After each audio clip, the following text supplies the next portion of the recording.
This is for the record. Nita and 4 of my grandchildren are burnt and shot up. It's not just got caught in gunfire in the wrong place at the wrong time. This is a whole new level of cartel violence. This is a long-standing debate. Can the government end cartel violence respecting the law, or does the military have to play the drug lords' dirty game?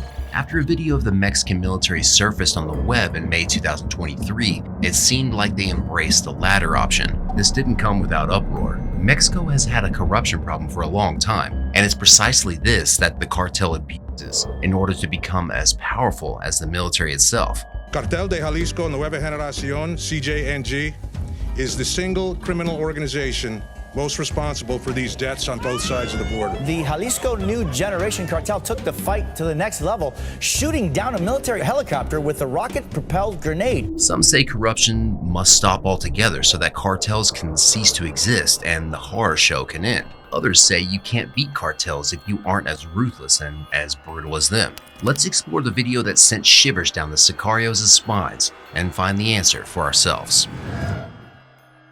To many of us, Mexico is a great holiday spot filled with gorgeous nature and amazing food. But for a long time, Mexico has also been known for an unspeakable level of cartel violence. Sadly, the level is only getting worse. Here's a sobering stat. Despite the fact that El Chapo has been in prison now for more than 2 years, the violence in Mexico has actually increased, breaking a record 31,174 murders in 2017. Bottom line, Dana, is this is a systemic issue. Wall or no wall, drug traffickers are finding a way to get them through and here into the United States. Many locals have witnessed shootouts or seen mutilated bodies dumped on the streets. Some children see this on their way to school. In an ironic twist, some people even glorify cartels and buy apparel like El Chapo hats. There are also the narcoritos, a play on the Mexican genre corrido, which are songs that paint drug lords as badass heroes. But these are people that killed thousands and destroyed the lives of millions. So why would anyone praise cartels in the country most affected by them?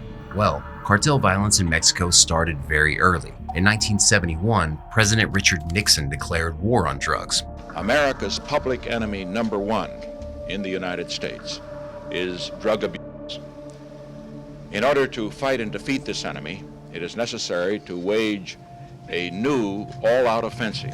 The United States was desperate to stop the white powder epidemic, which Pablo Escobar was responsible for. The war on drugs meant increasing penalties, enforcement, and incarceration for drug offenders. After Nixon came countless presidents in several countries, all declaring war on drugs. Sadly, not only was the war on drugs ineffective, but drug-related violence has only been on the rise since then. Drug traffickers won't just stop producing or selling just because the government is threatening them with more prison time. They already know that what they're doing is illegal, and the profits are so big, no threat is going to intimidate the kingpins.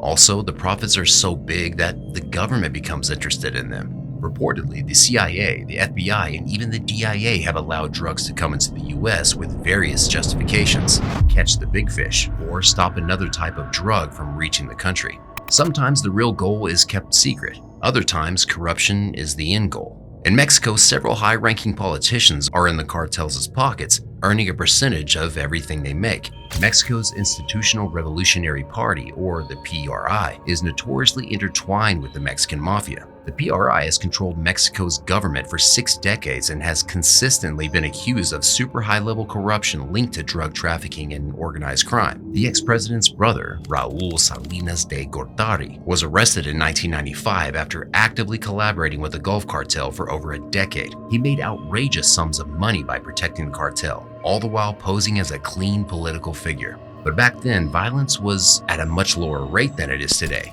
You see, the PRI had sort of an unwritten pact with the cartels: cause no ruckus in the country, and we'll allow you to do your business. When the US started putting pressure on Mexico to sort out this drug problem, the PRI seemed to carry out such missions, filming and reporting success after success. But in reality, they were maintaining a good relationship with the cartels and presenting a few minor success stories to make it look like they were actively fighting them. This way, the government increased in wealth and power over the decades, and the US left Mexico alone. It was only when cartels actually started posing a threat to Mexico's population that the government thought they'd better start that war on drugs in 2006. But by the 2000s, cartels were so rich that they had legit influence over the government and its people. It was too late to curb their growth now. The war on drugs means more violence against cartels. But what do cartels know better than violence? They were better at it than the government and even the Mexican military. The Jalisco New Generation Cartel took the fight to the next level, shooting down a military helicopter with a rocket-propelled grenade. ¿Un dron o qué? Ese mero, ese mero. ¿Dónde está el dron? Está volando derecho arriba. Hay un dron. Today, the CJNG is hunting down officers with military devices. For the first time ever, the Mexican government seemed overwhelmed, and this is becoming a known fact worldwide. At the end of 2022, The Guardian reported 26,000 murders in Mexico. The last few years have been record-setting in terms of homicides. In 2021, there were 94 homicides per day. The violence is far from over. In fact, it's at an all-time high. The CJNG seems to have the upper hand against the police at the moment. The Cartel Jalisco, they are very well consolidated as one group. And so that means that they can really put up really organized attacks against the Mexican government. And all that violence is only to have leverage in the negotiations with the government, with politicians, right? They create this chaos to go and sit with the local politicians and say like, okay, do you want more or shall we negotiate this? If you still don't believe the CJNG have more power than the police, just listen to how El Mencho speaks to officers. Delta 1. Hey, ¿quién habla? Mira bien, hijo de tu puta madre. Soy Mencho, güey. Relaja tu puta gente a la verga. Soy Mencho, güey. Relaja tus putas partidas, si no te voy a partir tu madre y toda tu bola de perros. Te tengo fijados 30 güeyes. Hasta tus perros te van a matar si no te relajas, güey. ¿Cómo ves? Ya está, señor, ahorita los bajo. Oh, no cuelgues, hijo de la verga. Te tengo ubicados en güey. No le estoy colgando, le estoy diciendo, ahorita los bajo. Póngase a las pilas, güey. ¿Qué se le cuesta hacer amigo, cabrón? Uno no se mete con ustedes para que se pasen de verga. No, señor, ahorita yo se las bajo. Pónganle, mire, revíremeles a todos los hijos de su madre, porque todos agarran dinero y son buenos de puercos. Sí, es lo que me están diciendo. Se me ponen a todos, o tú eres el primero que vas a marchar por ellos, León. It's deeply ironic, but the war on drugs actually made cartels more bloody. Before 2006, there were just a few giant cartels owning all trafficking routes in Mexico. But the war on drugs saw the military remove kingpins one by one. As they would die or end up in prison, big cartels crumbled into smaller, warring factions, just like the Guadalajara cartel crumbled in 1989, allowing the Sinaloa, Tijuana, and Juarez cartels to grow and kill each other. Now there were dozens of such cases happening everywhere throughout Mexico. In a way, the war on drugs was inevitable, but it was also the sole cause of the terrible turf wars we see today. The stakes were high and cartels grew ever more violent to ensure they stayed at the top of the game. In 2018, which was a record year for homicides, a new president was elected in Mexico, Andrés Manuel López Obrador. Obrador was really popular, and one of the main reasons was his anti-military discourse. De abrazos y no balazos. Yo digo que voy a seguir sosteniendo lo mismo. ¿Ustedes creen que solo deteniendo a capos se va a resolver el problema? No, claro que si los encontramos, los detenemos. Pero el propósito es atender las causas. Obrador said, of course Mexico will do its best to arrest drug lords, but the priority is to address the cause. However, nothing was done to address the cause, and the homicide rates between 2019 and 2023 stayed at an all-time high, with just a minor decrease in 2018. And since then, Obrador's discourse has done a 180. The video we'll be exploring today might just showcase his change of heart. The black truck slams into the fence. Then the army comes. Some of the men in the truck appear to have guns. The soldiers pull them out, kick them. Then the soldiers appear to defend themselves from another threat off camera. And that is when they shoot their prisoners. On May 18, 2023, CCTV footage in Nuevo Laredo captured the Fuerzas Armadas, or the Mexican military, engaging in a shootout that resulted in the death of 5 alleged sicarios. But things were not what they seemed. The footage starts at around 1440 with a black truck slamming into a fence at full speed. That's when a military armed truck smashes into the first car and ends the car chase. As soon as that happens, a group of soldiers exited the military vehicle and went back to the black truck to take its drivers out at gunpoint. The soldiers dragged the 5 men to the fence where they had them sit on the ground. One of the soldiers kicks one of the men while he's laying on the ground. Then, something really odd happens. At first, it looks like the soldiers are shooting at unknown assailants that the camera didn't capture. Some viewers were of the opinion that this was the men's cartel. Some people even said they could see bullets hitting the ground around the soldiers. But other people believe that this was the beginning of a staged shootout, because as you're going to see, these soldiers played dirty that day. If bullets did hit the grass at that point, it's likely that this was done by some of the soldiers, as right before the alleged shootout, 2 soldiers disappear from the camera frame. As soon as the shootout was over, the soldiers shoot and kill the 5 men, point blank. When that's done, they proceed to move the men's guns closer to their bodies, and even plant other guns next to them. Yep, that was a staged shootout. This is the soldier in charge of the operation that day. He's holding the gun with a red cloth so that his fingerprints don't end up on it. But the shooting of the prisoners is not where it ends.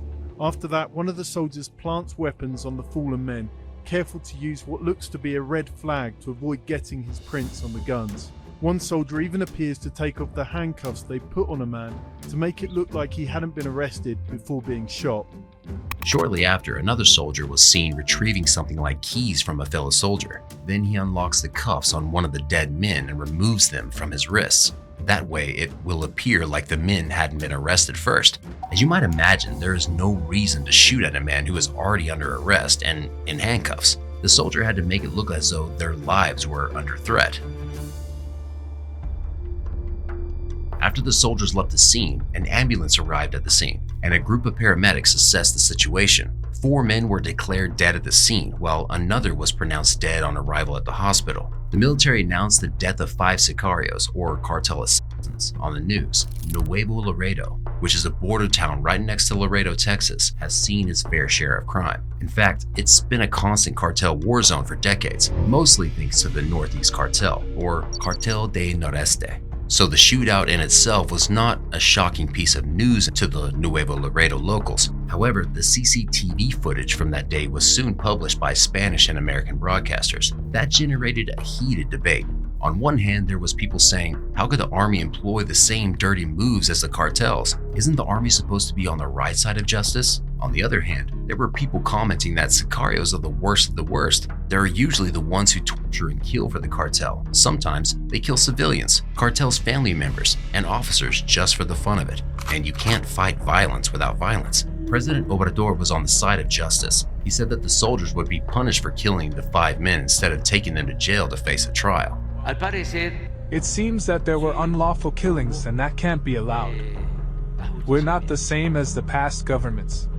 When there is an abuse, an excess, a violation of human rights, there has to be punishment of those responsible, and that's already started. But the president's comments was also subject to debate. According to some sources, there are several accounts of Mexican military abusing human rights in the Nuevo Laredo region. This doesn't mean that Obrador is making them do this, but it might mean he no longer has control over their decisions or that he is turning a blind eye to it. On February 26, 2023, the military arrested and killed 5 men while they were driving a car in Nuevo Laredo. The military didn't give verbal orders to stop the car, nor did they double-check their target.